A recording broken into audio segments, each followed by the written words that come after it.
নদী পথে নৌকা চালাও ও মাঝি ভাই,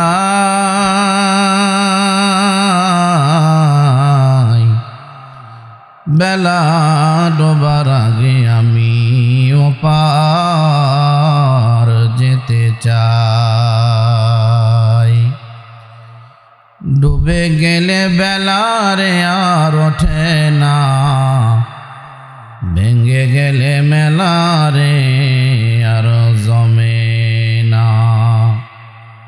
আচ্ছা মানুষ বলো দেখি, রাত্র কেন কালো? সূর্য বলো কোথা হতে পাইল এমন আলো? ফুলগুলো নানা রঙের কেমন করে হয়?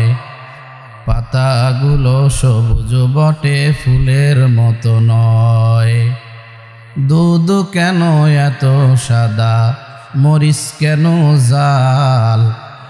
আমগুলো পাকলে পরে কেমনে হয় তা লাল? আবার ডিমগুলো একই রঙের, পার্থক্য নয় বটে। তবে সাদা কালো বাচ্চাগুলো কেমন করে ফোটে? আমরা সবাই বাস করি ভাই এই পৃথিবীর বঙ্গে। হাতের লেখা মুখের চেহারা মিলে না কারো সঙ্গে। আর মিলে না হাতের সই, বৃদ্ধাঙ্গুলের টিপ। প্রমাণ হলো মহান আল্লাহ একজন আছে, ঠিক ঠিক কিনা? একটু জিকির করেন লা ইলাহা লা ইলাহা লা ইলাহা লা ইলাহা লা ইলাহা। এই কালেমা মানবে যারা, কাজে লাগবে মরণ বেলা। এই কালেমার রৌশনীতে কবর হবে উজালা। লা ইলাহা ইল্লাল্লাহ লা ইলাহা ইল্লাল্লাহ লা ইলাহা ইল্লাল্লাহ মুহাম্মাদুর রাসূলুল্লাহ।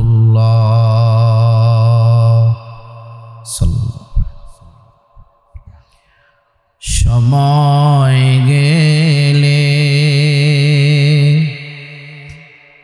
মাওলার নাম ডাকিবি কবে? সময় গেলে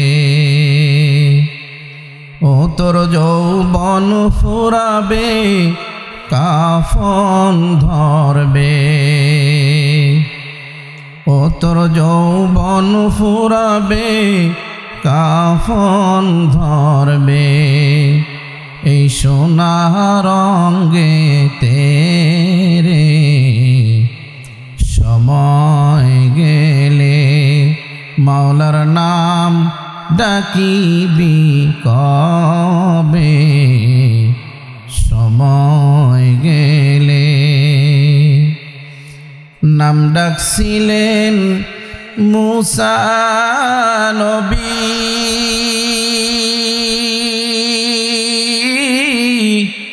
মাওলা দেখতে চেয়েছিলেন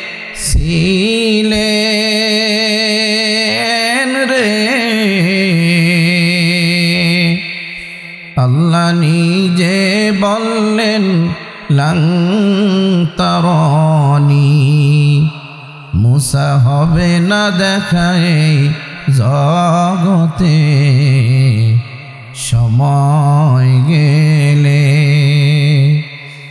সময় গেলে মাওলার নাম জপিবি কবে সময় গেলে। নাম ডাকছিলেন ইউনুস নবী, মাছের পেটে গেলেন চলি রে। পানির নিচে থাইকাও নবী, ওরে মাছের পেটে থাইকাও নবী, মাওলার নাম ভুলিলেন না রে সময় গেলে। মাওলার নাম ডাকিবি কবে সময় গেলে। আলহামদুলিল্লাহ, বড় পারুলিয়া দর্শনের উদ্যোগে বার্ষিক ওয়াজ ও দোয়ার মাহফিল। আজকের এই মাহফিলের সম্মানিত সভাপতি বিশিষ্ট আলেমে দ্বীন হযরত মাওলানা হেমায়েত শরীফ সুফি সাহেব হুজুর দামাত বরকাতুহুল আলিয়া। আজকের এই মাহফিলের অত্যন্ত সম্মানিত মুআজ্জাজ ও মুকাররম সম্মানিত উলামায়ে কেরাম,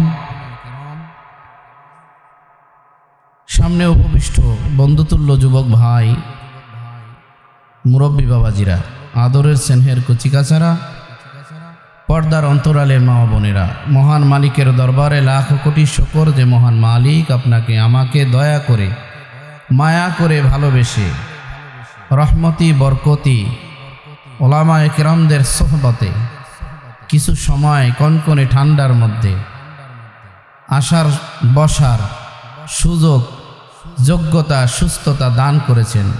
এজন্য সেই মহান মালিকের দরবারে শুকরগুজারি হই। অন্তর থেকে জবান খুলে সকলেই পড়ুন আলহামদুলিল্লাহ।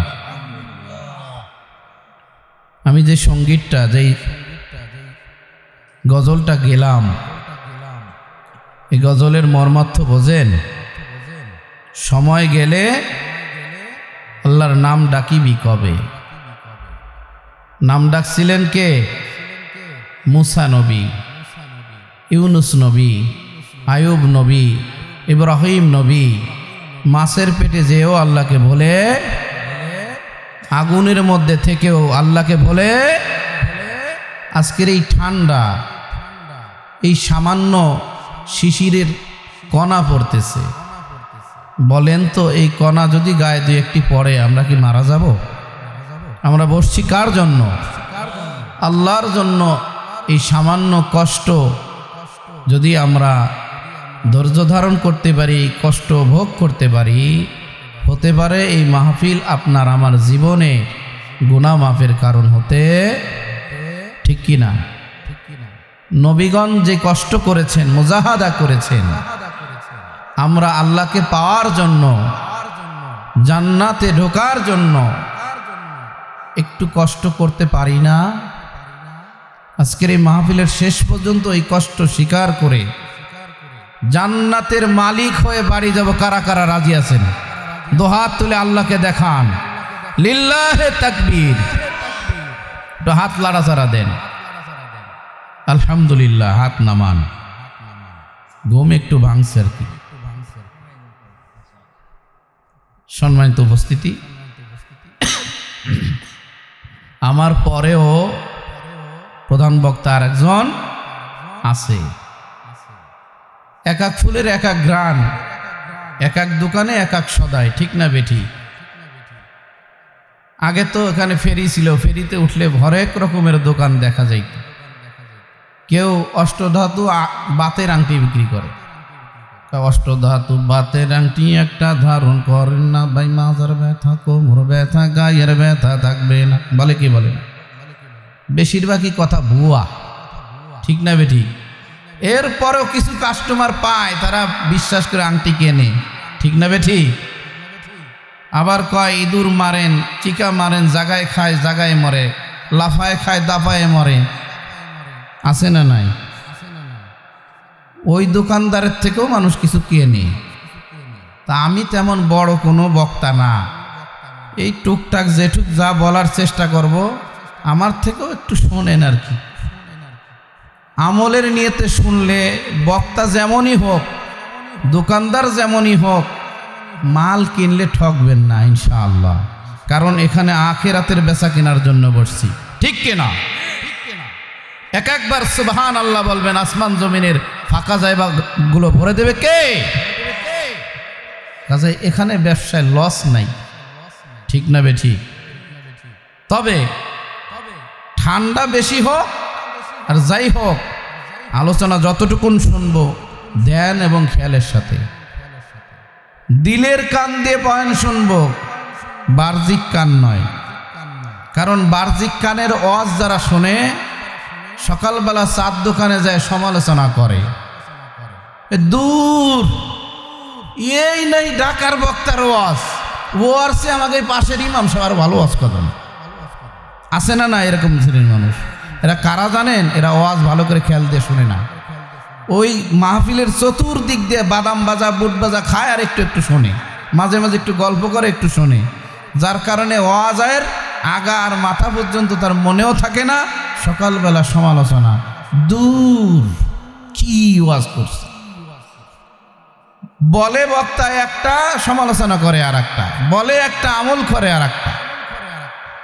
ডাক্তারের কাছে চেম্বারে রুগী একজন গেছে, সিরিয়াল করছে, পিছনের থেকে এক রুগী এমন চিল্লায়, ওরে মা! ডাক্তার কয়ে ওইটার আগে আনতো, ওর জন্য সবাই ডিস্টার্ব হয়, ওরে আগে আন। সামনে আইছে, কি হয়েছে তোমার? পেটে ব্যথা, তল পেটে ব্যথা হয়, মাঝে মাঝে টয়লেটে দৌড়াই, ট্যাবলেট খাইছি সারে না। কয় টয়লেটের অবস্থা কেমন? মানে ডাক্তার জিজ্ঞাসা করছে বাথরুম যে হয় কষা হয় না পাতলা হয়, এটা আর কি, টয়লেটের অবস্থা কেমন? আর কোয়েন না ডাক্তার, গরিবের বাথরুম, ওই বাঁশ বাগানের মধ্যে দুইটা বাঁশ দিয়া একটু কলা গাছের পাতা দিয়ে ঘিরে গাইরা অনেক কামসার। বেটা তোরে জিজ্ঞাসি পায়খানা পাতলা নাই, তুই আমার এইটা কস।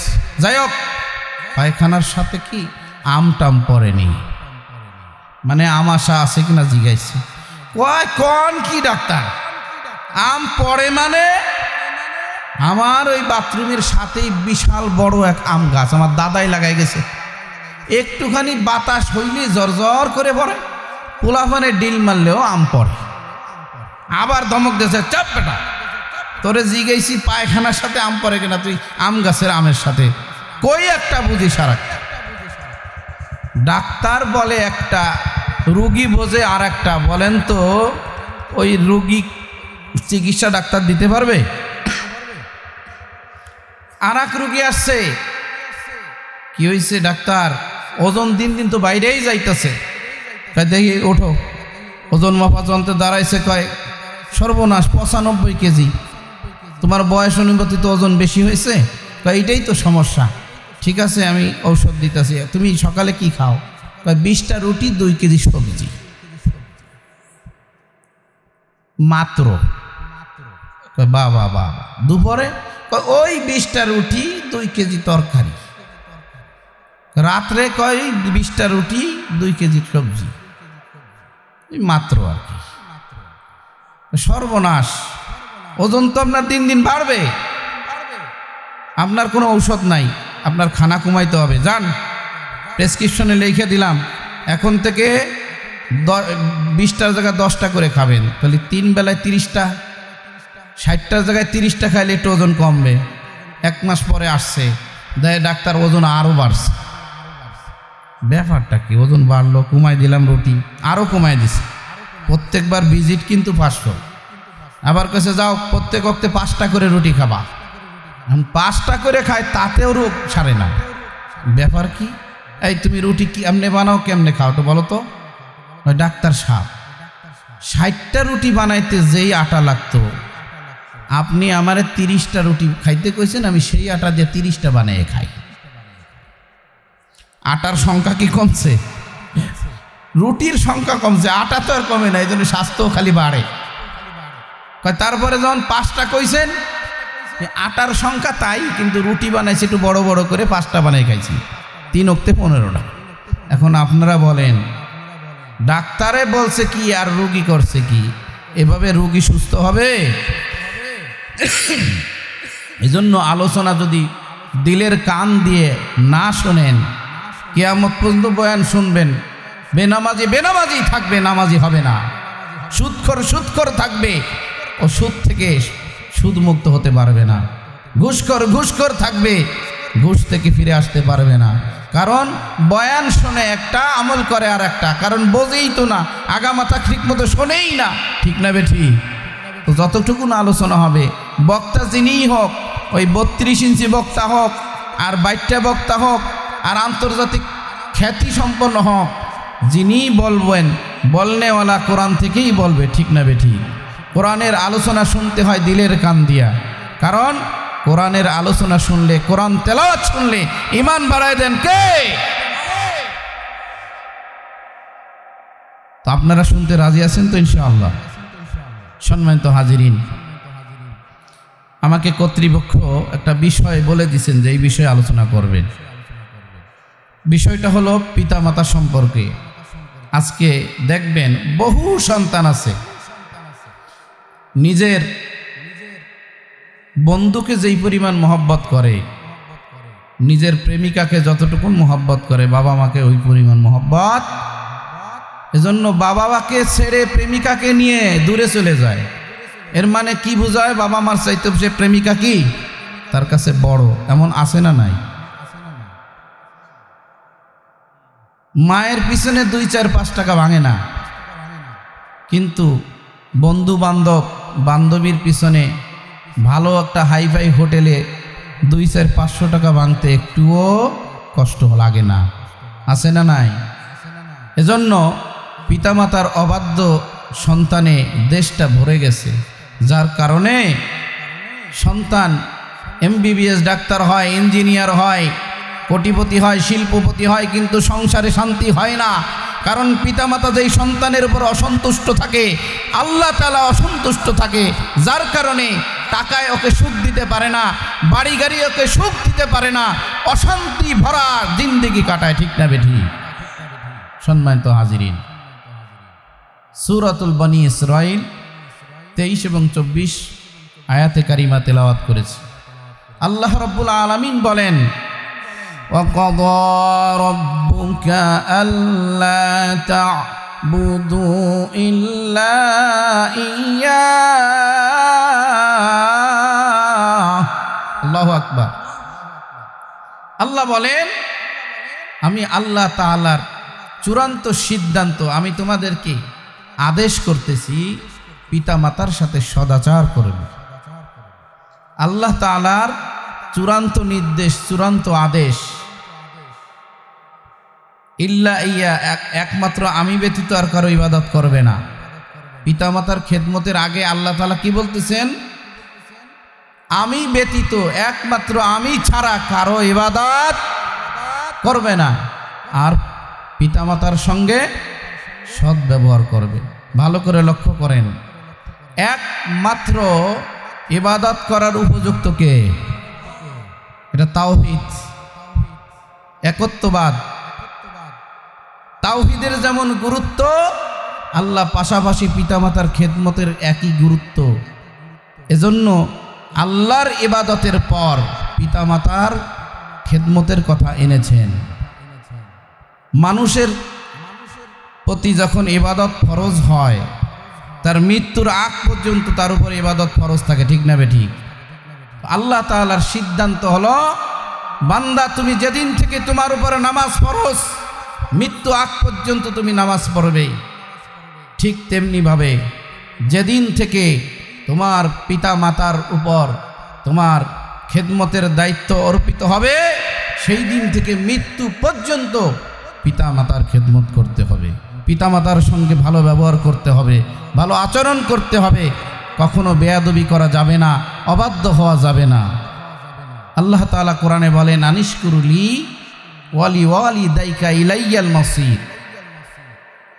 আনিশকুরলি, তোমরা আমি আল্লাহর প্রতি কৃতজ্ঞ হও, ওয়ালি ওয়ালিদাইকা, পিতামাতার প্রতিও কৃতজ্ঞ হও, ইলাইয়াল মাসির, যদি ভুল করো একদিন কিন্তু আমার কাছে আসতেই হবে, প্রত্যাবর্তন করতেই হবে, একদিন কার কাছে যেতে হবে ফিরে? মিনহা খলাকনাকুম ওয়া ফিহা নুঈদুকুম ওয়া মিনহা নুখরিজুকুম তারাতান উখরা। বান্দারে এই মাটি হতে সৃষ্টি হইল তোর, মরণ পরে এই মাটিতেই হইবে আবার গোর। পুনরায় এই মাটি হতে করিয়া উত্থান, হাজির আমি করব তোকে হাসরের ময়দান। ঠিক কিনা? কাজে প্রত্যাবর্তন আল্লাহর কাছে করতেই হবে। সেদিন বান্দা কোথায় যাবি? খবরদার, পিতামাতার সঙ্গে খারাপ ব্যবহার করা যাবে যাবে না। সব সময় পিতামাতার প্রতি কৃতজ্ঞ হতে হবে। বলেছেন কে? আল্লাহ বলেছেন। সম্মানিত হাজিরিন, আল্লাহ রব্বুল আলামিন পিতামাতার সঙ্গে ভালো আচরণ, ভালো ব্যবহার করতে বললেন। প্রথমে বলেছেন আমার ইবাদত করবা, আর কারো ইবাদত করবা না, আর কারো উপাস্য করবা না, একমাত্র ইবাদত করব কার? ইবাদত করতে হবে রিয়া মুক্ত, লোক দেখানো ইবাদত করা যাবে না। এই যে আজকের মাহফিলে আসছেন, যদি আল্লাহকে রাজি খুশির জন্য আজকের এই মাহফিলটা হয়, আল্লাহকে রাজি খুশির জন্য শ্রোতা আসে, আল্লাহকে রাজি খুশির জন্য বক্তা আসে, তাহলে এই মাহফিল সফল। এই মাহফিল আল্লাহ যদি কবুল করেন, একটা মাহফিল জীবনের মোড় ঘুরাইয়া পরিবর্তন করাইয়া জান্নাতি মানুষ আল্লাহ বানায় দিতে পারেন। সুতরাং প্রত্যেকটা ইবাদত হবে আল্লাহর জন্য। নামাজ হবে কার জন্য? জিকির হবে কার জন্য? তেলাওয়াত হবে কার জন্য? এই যে মাহফিলে বসছি, মাহফিল শুনতে আসছি কার জন্য? একমাত্র আল্লাহর জন্য। ইন্না সলাতি ওয়া নুসুকি ওয়া মাহইয়ায়া ওয়া মামাতি লিল্লাহি রাব্বিল আলামিন।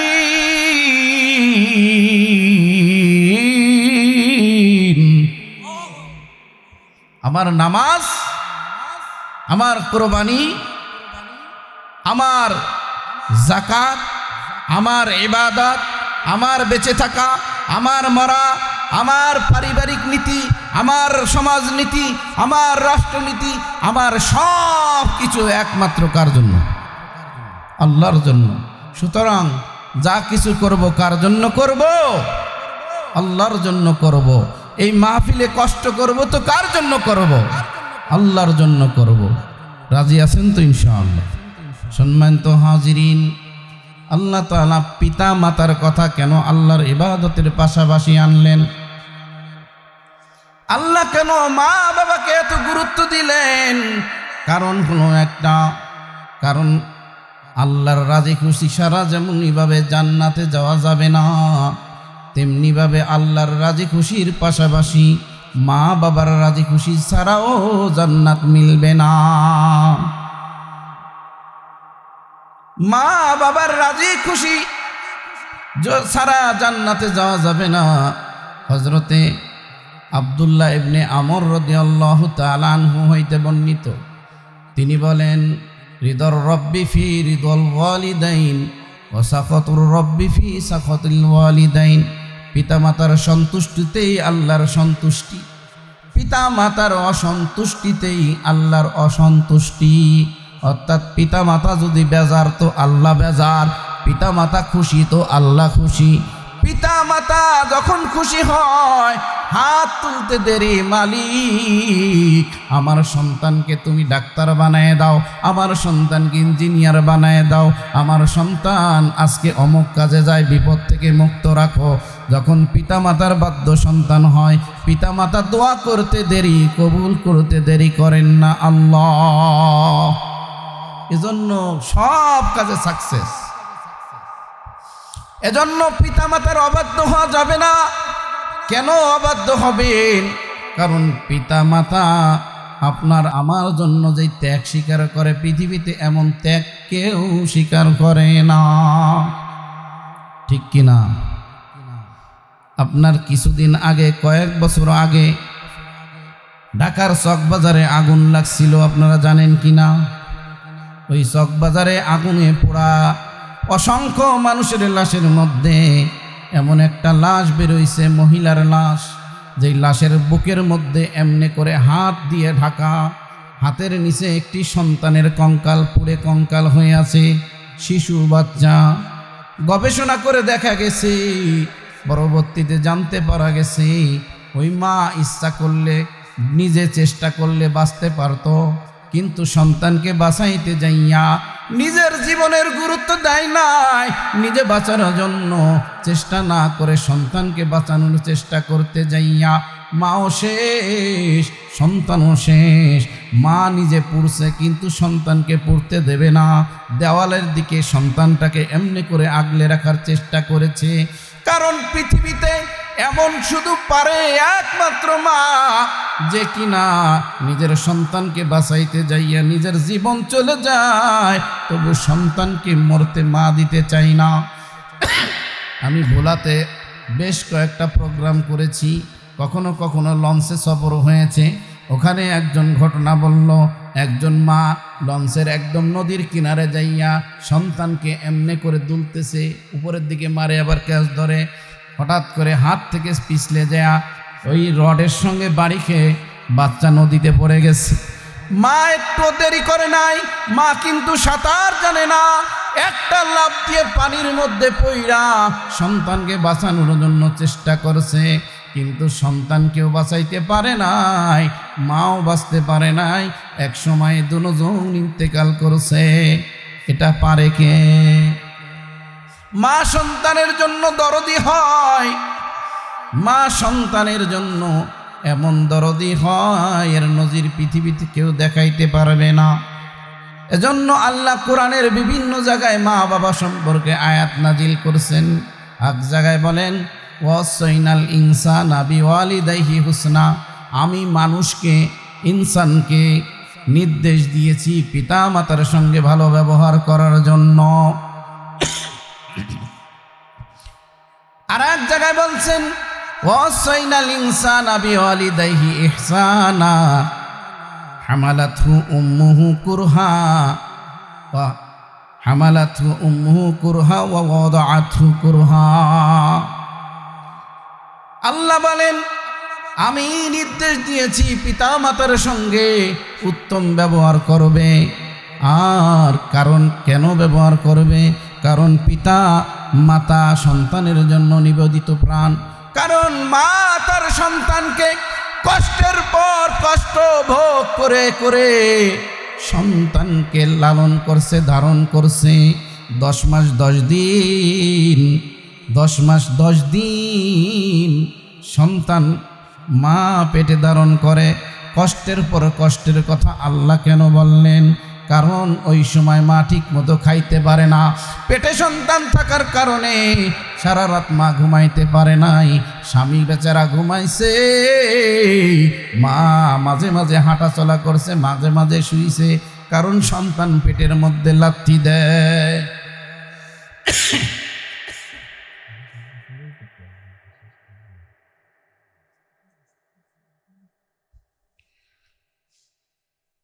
যাই হোক, যেহেতু আলোচনা সময় বেশি নাই, তাই দীর্ঘ আলোচনা করার সময় নাই।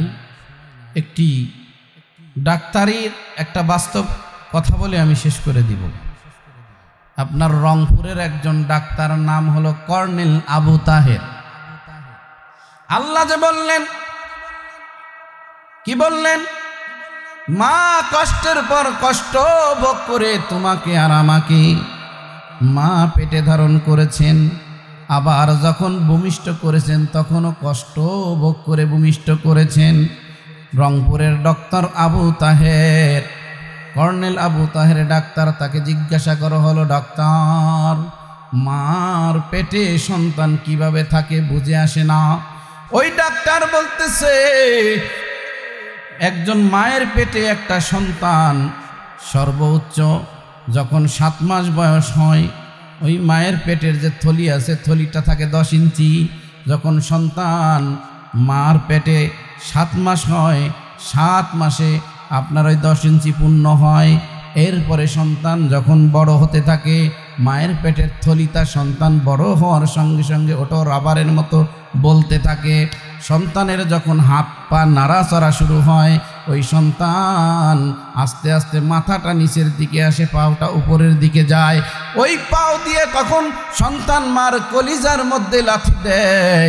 ডাক্তার কর্নেল আবু তাহের বলেন ওই সন্তান, একটা মায়ের সন্তান পেটের মধ্যে কমপক্ষে ভূমিষ্ঠ হওয়ার আগে 400 বার লাথি দেয়।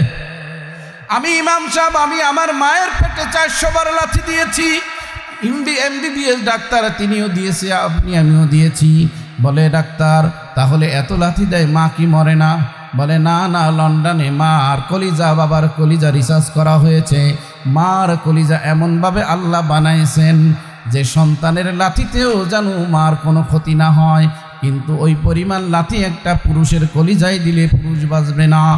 ডাক্তার বলতেছে আরো আশ্চর্যের বিষয়, মার পেটে থাকা সন্তান ঐতিহাসিক 3টা লাথি দেয়, যেই 3টা লাথি মা সহ্য করতে পারে না। সময় নাই, বলতে পারবো না। শেষের লাথির কথা বলে যায়, আল্লাহ যদি কোনো দিন তৌফিক দেয় সেই দিন বলবো।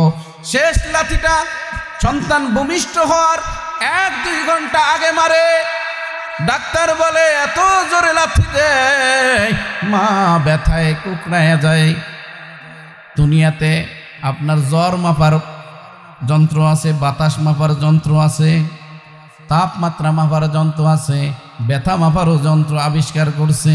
একটা মানুষ সর্বোচ্চ 33 ডেল ব্যথা সহ্য করার ক্ষমতা রাখে, কিন্তু সন্তান যখন ভূমিষ্ঠ হয় মার এই পরিমাণ ব্যথা হয় যে ব্যথার পরিমাণ হয় 53 ডেল। সহ্য ক্ষমতা 33, ব্যথা ওঠে কত? 53।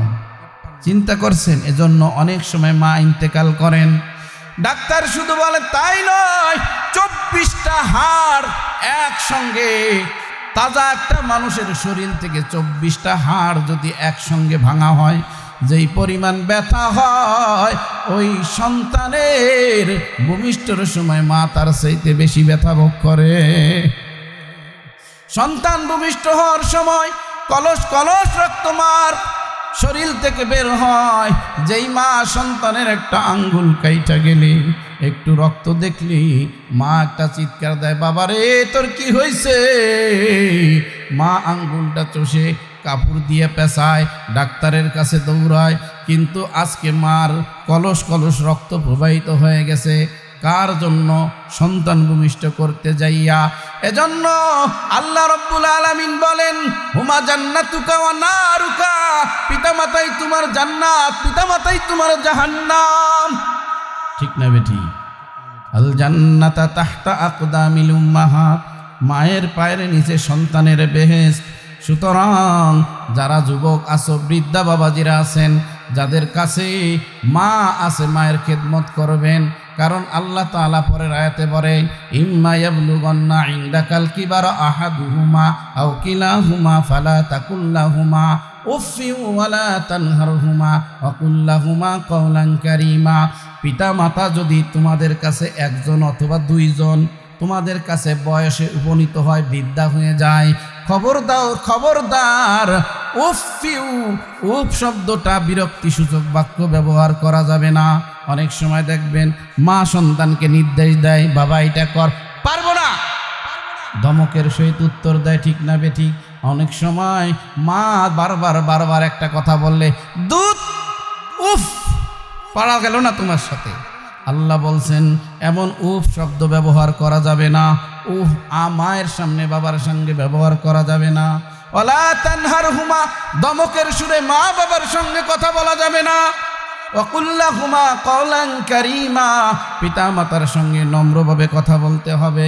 ওয়াখফিদ লাহুমা জানাহাদ যুল্লি মিনার রাহমা, পিতামাতার সামনে বিনয়ের ডানা বিছায় দাও, বিনয় অবনত থাকো পিতামাতার সামনে।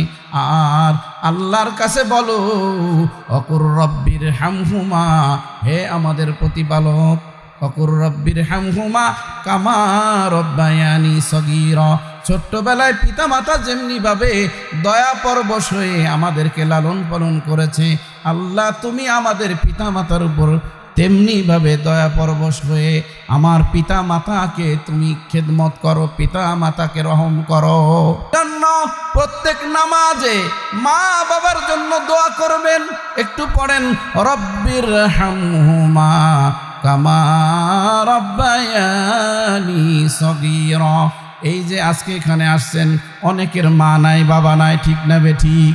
কাদের কাদের মা নাই অথবা বাবা নাই, এমন কারা কারা আছেন? অথবা দুইজন নাই, একটু হাতটা তুলে দেখান তো। হয় মা নাই অথবা বাবা নাই অথবা দুইজনই নাই, হাত নামান। দেখছেন কত মানুষ।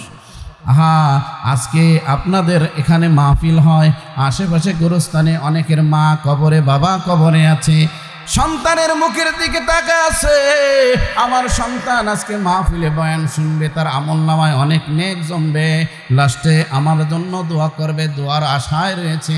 মা কেমন জানো কবর থেকে ডাক দিয়ে বলে, রে সন্তান, আমি তোদের কাছে টাকা চাই না, বাড়ি চাই না, গাড়ি চাই না, সম্পদ চাই না, বাবা রে আমার জন্য একটু দোয়া কর। দোয়া করতে পারবেন তো ইনশাআল্লাহ? মাহফিলের শেষে মা বাবার জন্য চোখের পানি ছেড়ে ছেড়ে দোয়া করবেন, কারণ মা বাবার কবরে আপনি দোয়া করলে দোয়া পৌঁছায়, ঠিক না বেঠিক? আমাকে বলা হয়েছে 10 মিনিটের মধ্যে বয়ান শেষ করেন। আমার বয়ান তো শুরুই করতে পারি নাই, কেবল মানে একটু সাইজ করে আনছিলাম আর কি। তো যাই হোক, আসলে কর্তৃপক্ষেরও নিয়ত ছিল যে আমাকে কমসে কম 1 ঘন্টা আলোচনা করার সুযোগ দিবেন, কিন্তু প্রচণ্ড শীত, পানি পড়তেছে, আবার প্রধান বক্তা ওই যে আসতেছেন, এজন্য আমাকে নির্দেশ দিয়েছেন। তো আপনারা বেজার হবেন না, কর্তৃপক্ষের পরে কোনো রাগ হবেন না।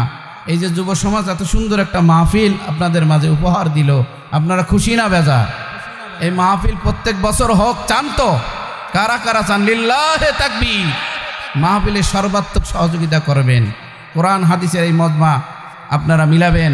আল্লাহ তাআলা মাহফিলকে কবুল করুক, যুবকদেরকে কবুল করুক, যে সকল আলেমদের প্রচেষ্টায় মাহফিল তাদেরকে কবুল করুক, যারা শ্রোতা তাদেরকেও আল্লাহ তাআলা মাফ করুক। সকলে বলুন আমিন।